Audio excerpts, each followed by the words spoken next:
धरित्री क्रीड़ा सांबादिक सरोज जेना को मरणांतक आक्रमण कार्यसारी भुवनेश्वर बरगढ़ स्थित घर को फेरिबा बेले किछि मद्यप युवक तांकु आक्रमण करिथिबा सरोज अभियोग करिसेंती। अभियोग अनुसार से रास्ता रे घर को जाउथिबा समय रे गोटिए स्कूटी रे 3 जण आसी तांकु प्रथमे पछरु धक्का करिथिले।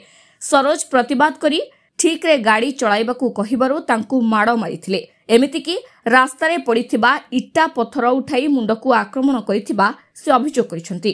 एहा द्वारा सरोज को मुंडरे गभीर आघात लागिछि। गुरुतर अवस्था रे कैपिटल हॉस्पिटल रे चिकित्सित हेउछंती सरोज। एनी बड़गड़ थाना रे अभियोग करिसेंती आक्रमणर शिकार होइथिबा सांबादिक।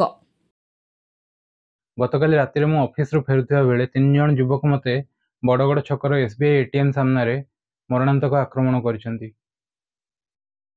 ऑफिस रु राति 12:55 रे मु फेरुथिबा बेले 3 जण युवक तांका स्कूटी रे आसी मते धक्का देइथिले। तो मु बस किछि पचारिबा आगरु तापरे से माने मते हठात आक्रमण करबा आरंभ करथिले एवं पाखरे पड़िथिबा इटारे मो मुंड को छेचिले।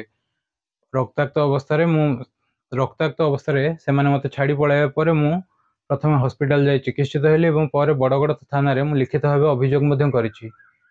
एहा सहित मु कमिश्नरेट पुलिस एवं भुवनेश्वर डीसीपी को अनुरोध करिवि कि एभली असामाजिक युवकों विरोध में कड़ा कार्यानुष्ठान ग्रहण करिया पई।